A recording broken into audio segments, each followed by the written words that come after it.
Bonjour à toutes et à tous. Dans cette vidéo, nous allons étudier le graphe d'une fonction et plus précisément, nous allons étudier l'effet sur le graphe de cette fonction de certaines transformations simples sur la dite fonction. Alors, on va travailler avec toujours la même fonction, donc on va se fixer un cadre pour toute la durée de cette vidéo. On va considérer une partie A de R et une fonction réelle f définie sur A. Alors qu'est-ce que le graphe de cette fonction, ce que parfois vous pouvez appeler courbe représentative de f? Eh bien c'est l'ensemble des points de coordonnées x, f de x, pour x parcourant A, donc on peut en donner une définition formelle. Le graphe de cette fonction, ce qu'on note souvent gamma, on peut dire que c'est l'ensemble des couples x, f de x pour x parcourant A. Donc on peut utiliser cette notation-là. On peut aussi décrire ça d'une autre manière, strictement équivalente. C'est l'ensemble des couples x, y dans R carré. R carré, c'est l'ensemble des couples de réels, tels que x appartient à A et y égale f de x. C'est exactement la même chose. Donc ça, c'est ce qu'on appelle le graphe de la fonction.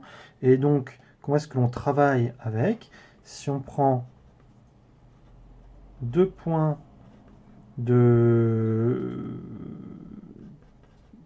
plan, on a si on a un point du plan, si on prend deux réels x et y, le couple x, y est dans le graphe si et seulement si x appartient à A et y égale f de x. Donc notamment, si x est dans A et y est dans R, on a l'équivalence très simple. Le couple xy appartient au graphe si et seulement si y égale f de x. Tout simplement. Alors, vu qu'on va parler un tout petit peu de transformation géométrique, on va se placer dans le repère orthonormé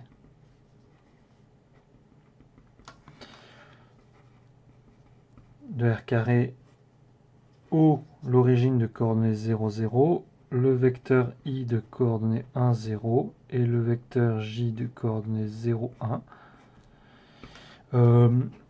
On parlera un peu plus tard dans l'année, enfin beaucoup plus tard dans l'année, de repères orthonormés et tout ça. Pour l'instant, on manipule très naïvement toutes ces propriétés. Et donc on va voir l'effet sur le graphe gamma de certaines transformations sur f. Alors on va commencer par la transformation la plus simple, que vous avez déjà vue au lycée, mais qui sera peut-être la moins utile, mais comme ça on se met en jambe. Donc, premier résultat. Donc si je prends A un réel, je peux regarder l'application qui a x donne f de x plus 1. Je vais l'appeler G. Alors cette application est définie sur A, bien entendu, donc qui va de A dans R. Eh bien, normalement, vous devriez savoir que le graphe de G est obtenu à partir de celui de F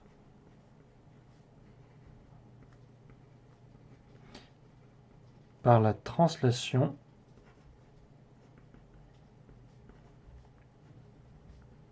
de vecteurs AJ. Donc, ça c'est une première chose. Alors, on peut faire un dessin pour l'expliquer. Hop. Donc, je me prends un repère, je mets le vecteur I ici, je ne vais pas mettre le nom parce que ça alourdirait le dessin. Si je prends, allez, on dessine une fonction, hein. si je prends f et que je veux regarder ensuite f plus 1, eh ben, on fait plus 1 chaque fois sur les ordonnées. C'est pas très joli. Ça devrait descendre un peu plus ici. Bref. Donc à chaque fois, si on a g égale ce qu'on a trait f plus 1, eh bien à chaque fois, on devrait avoir ici, hop, hop, c'est pas très bien à l'échelle, juste 1 plus le vecteur j. Alors, on peut démontrer tout ça, c'est assez facile. Donc, on le démontre en revenant à la définition. Donc je note gamma prime le graphe de G. Ben, si je prends x dans A et y dans R, quand est-ce que le couple xy appartient à gamma prime? Ça, c'est équivalent à y égale g de x, c'est-à-dire f de x plus a. Donc ça équivaut à y moins a égale f de x. Donc ça équivaut au fait que le couple x, y moins a appartiennent au graphe de f. Et donc c'est exactement dire que l'on obtient les points du graphe de gamma prime par une translation de vecteur aj, c'est à partir des points du graphe de f, c'est-à-dire en rajoutant a sur la deuxième coordonnée. Donc c'est immédiatement, on obtient immédiatement le résultat de cette manière. Donc voilà pour la première des transformations élémentaires que nous avions à détailler. La deuxième transformation élémentaire, c'est aussi avec une addition, mais maintenant à l'intérieur de l'argument. Donc,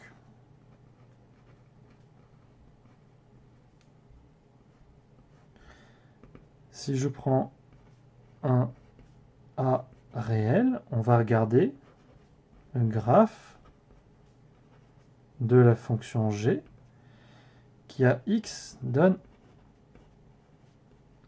f de x plus a, défini sur une partie A'. Donc, qu'est-ce que c'est que les A'? Ben, on veut que x plus a soit défini, donc c'est l'ensemble des x réels, tels que x plus petit a est dans grand A, donc c'est l'ensemble des x moins petit a pour x dans grand A. Eh bien, on obtient donc le graphe de G à partir du graphe de f par la translation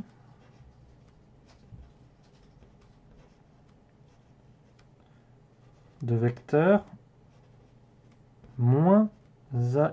Donc c'est une transformation sur parallèlement à l'axe des abscisses.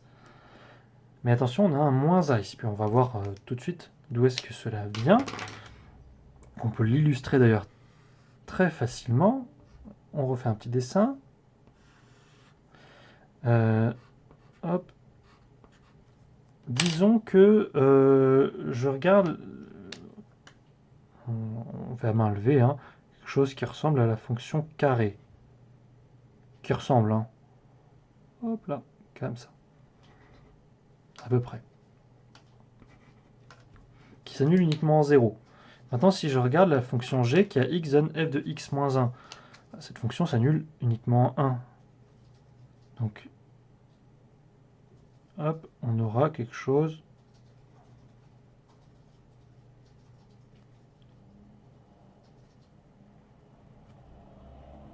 comme ça. Donc, g qui a x donne f de x moins 1. 1 ici. 0 là. Donc, on a à chaque fois, pour passer de là à là, on fait plus le vecteur i. On peut démontrer encore une fois. Donc, idem avec gamma prime, le graphe de G. Si je prends x dans A' et y dans R, on a bien le couple xy qui est dans gamma prime. Ceci équivaut à y égale g de x, c'est-à-dire f de x plus a. Donc ça équivaut bien à dire que le couple x plus a y appartient au graphe de f. Donc comment est-ce qu'on obtient un point du graphe de G? Eh bien, on prend un point du graphe de f et on fait moins a sur l'abscisse. Ça aurait bien à faire cette translation de vecteur moins ai. Donc là, attention, j'ai pris un a négatif dans l'exemple. Donc ça, c'est la deuxième transformation élémentaire. Et donc, c'est le type de transformation que l'on obtient quand on parle de périodicité. Donc, c'est un exemple remarque, mais c'est ce pourquoi est-ce que on fait cette étude. Si on a f qui est t périodique,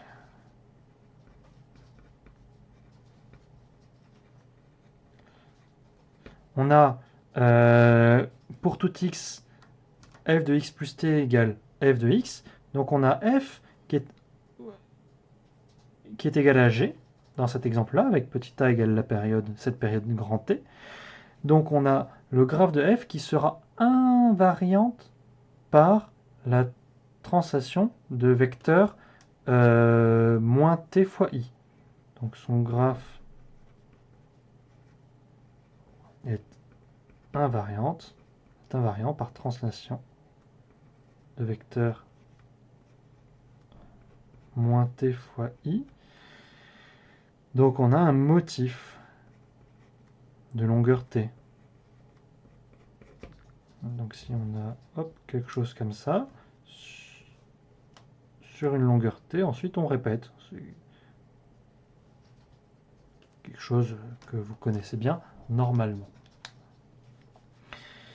Donc ça, c'était les deux transformations élémentaires que l'on obtient en additionnant.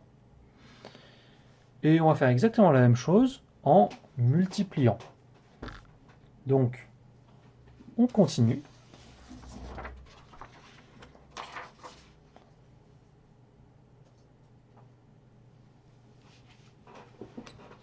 Donc, troisième proposition. Alors, vu qu'on va multiplier, on ne multipliera pas par 0. Donc, on va prendre un paramètre réel non nul.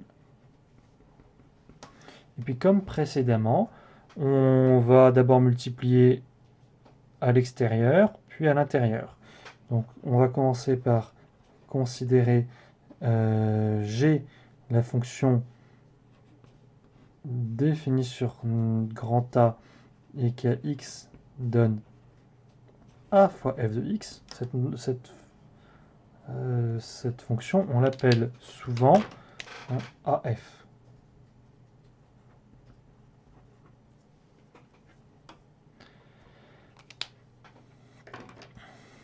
Eh bien, comment est-ce qu'on obtient le graphe de G à partir de celui d'F? Juste en multipliant les ordonnées par A. C'est ce qu'on peut appeler une dilatation. Donc, le graphe de G, s'obtient à partir de celui de F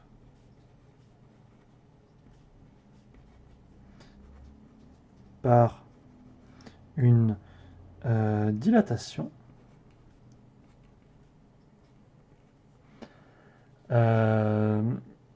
Alors, c'est peut-être pas le vocabulaire le plus précis, mais j'espère que vous comprendrez bien. Suivant le vecteur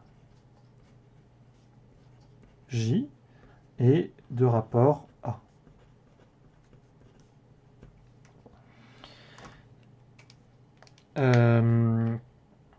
Eh ben, on peut faire un exemple. Donc, qu'est-ce que l'on va tracer? On va tracer quelque chose. Hop, encore une fois. Donc, on va partir d'une fonction f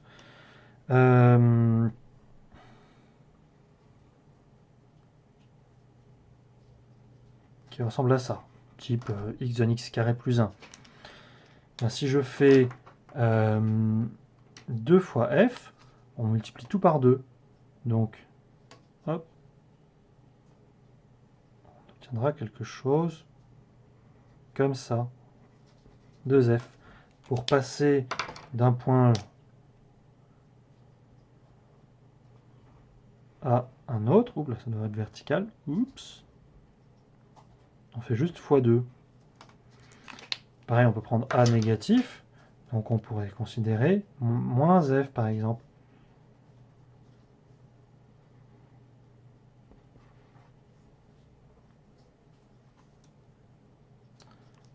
Tout simplement.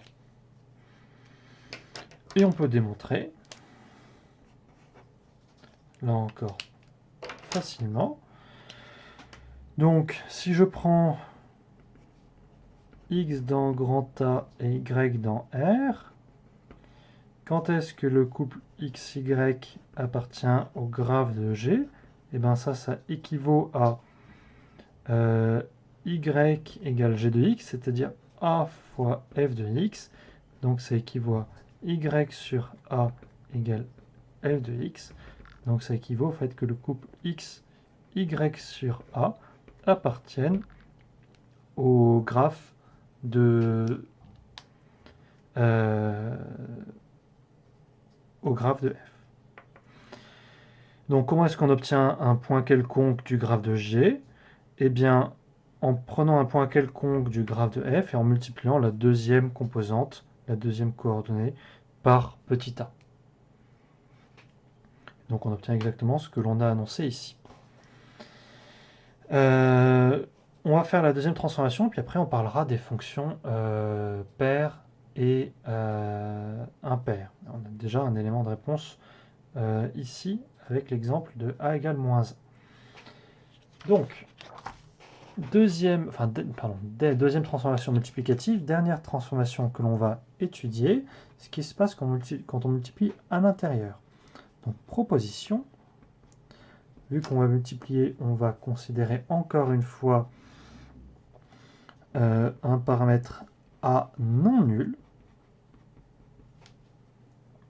Et on va regarder la fonction g qui a x donne f de a fois x défini sur un ensemble que je vais encore noter a'.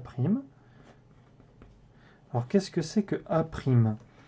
Ben, a' est défini pour tous les x tels que f est défini en ax, c'est-à-dire pour tous les x tels que ax est dans grand A. Donc c'est tous les x sur petit a pour x dans grand A. Ça c'est un point important à comprendre en fait, et puis ça vous explique en grande partie tout ce qui suit. On pourra reparler en classe éventuellement si cela bloque certains.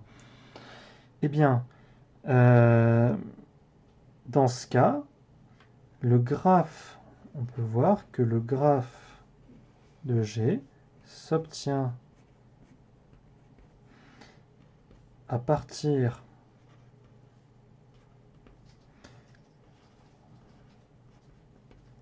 de celui de F, encore une fois par une dilatation. Donc donc par une dilatation de vecteurs allez, selon, on va dire de sens direction, donc selon I, et de rapport 1 sur A. On divise par A. On va faire encore un dessin pour illustrer.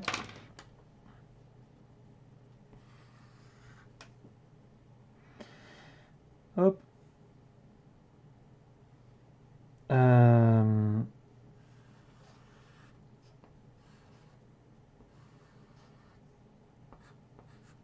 Donc, je place mon origine ici, le vecteur I, le vecteur J, et puis disons que, allez, on va prendre F. Comment est-ce qu'on va prendre F? On va prendre quelque chose de très simple. On va faire quelque chose comme ça.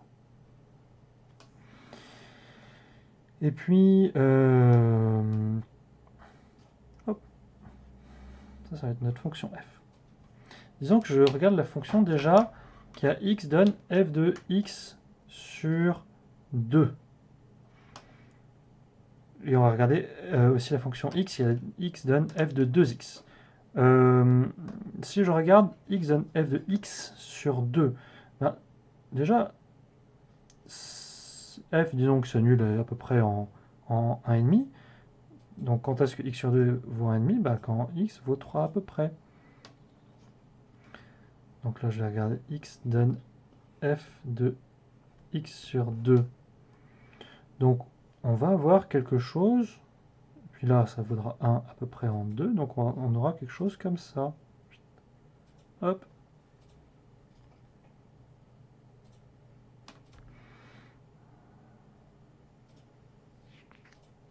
Et puis là, une pente 2 fois moindre. Normal, ça va 2 fois moins vite dedans. Et puis si je fais f de qui a x donne 2x, en 1, ça sera atteint en 1,5, en moitié avant, et puis en 1,5 ici, et on aura une pente 2 fois plus grande là. Hop, quelque chose comme ça.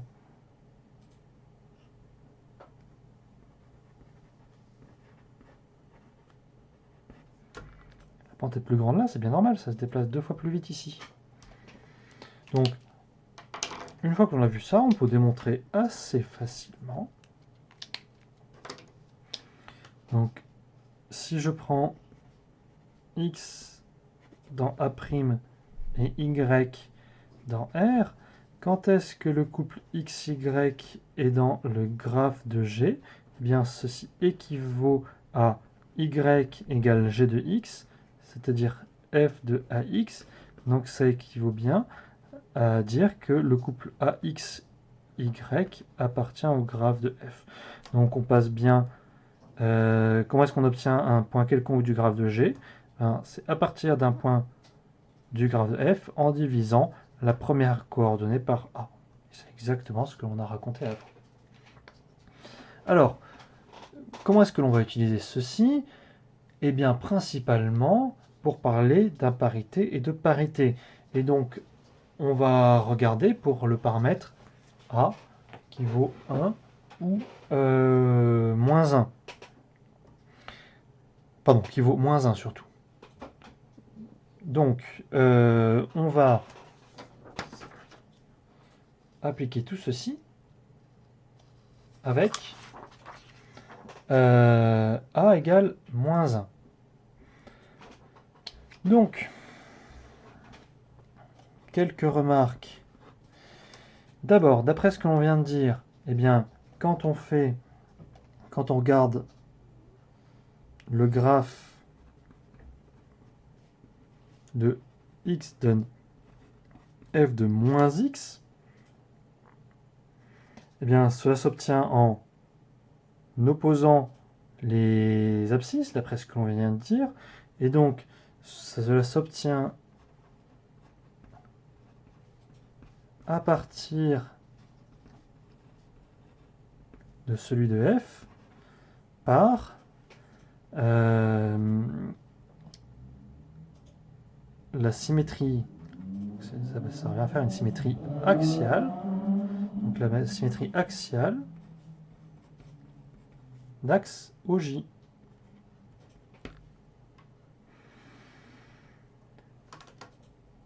Et si on regarde le graphe de moins f, donc de x donne moins f de x, eh bien c'est la même chose, sauf que, hop, donc ça s'obtient à partir de celui de f par la symétrie axiale par rapport à l'axe des abscisses, d'axe OI. On passe de f à moins f. Et ce qui nous intéresse, c'est quand on compose les deux. Donc, comment est-ce qu'on obtient le graphe de x donne moins f de moins x? Eh bien, cela s'obtient à partir de celui de f en composant la symétrie axiale d'axe OJ par la symétrie axiale d'axe OI. Cela revient donc à opposer à la fois abscisse et ordonnée. Et donc cela revient à effectuer une symétrie centrale. Donc cela s'obtient à partir de celui de f par la symétrie centrale de centre, l'origine du repère. Et on retrouve les éléments de symétrie que vous connaissez bien. Donc une conséquence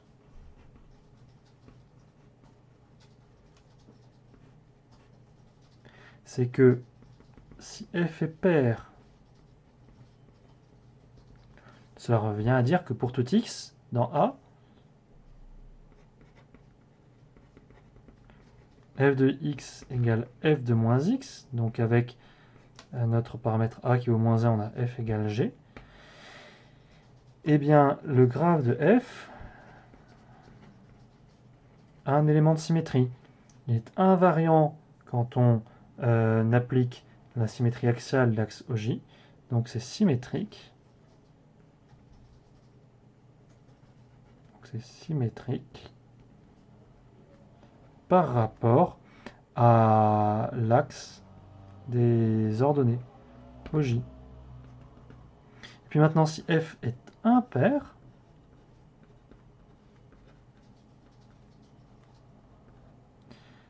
ça veut dire que quel que soit x dans A, f de x égale moins f de moins x, c'est-à-dire que quand on applique cette transformation, on revient sur f. Donc ça veut dire que le graphe de f est invariant par cette transformation. Donc le graphe de f possède un élément de symétrie. Le graphe de f est symétrique, mais cette fois par rapport à l'origine. C'est une symétrie centrale. Donc voilà pour cette vidéo. On a retrouvé normalement tout ce que vous connaissez. Alors, pour être honnête, on ne vous embêtera que peu avec toutes ces transformations en détail, même si on reparlera de graphes dans des cadres plus abstraits. Alors, ce qu'il faut bien savoir faire, et normalement vous savez déjà le faire, c'est savoir reconstruire le graphe d'une fonction par parité-imparité quand vous connaissez, et puis par périodicité aussi, pardon, quand vous connaissez juste une partie de ce graphe. Donc vous devriez être capable de savoir reconstruire le graphe d'une fonction paire et deux périodiques à partir du graphe de cette fonction, par exemple sur le segment 0,1. C'est le genre de choses élémentaires que vous avez dû déjà faire. Et donc voilà pour aujourd'hui.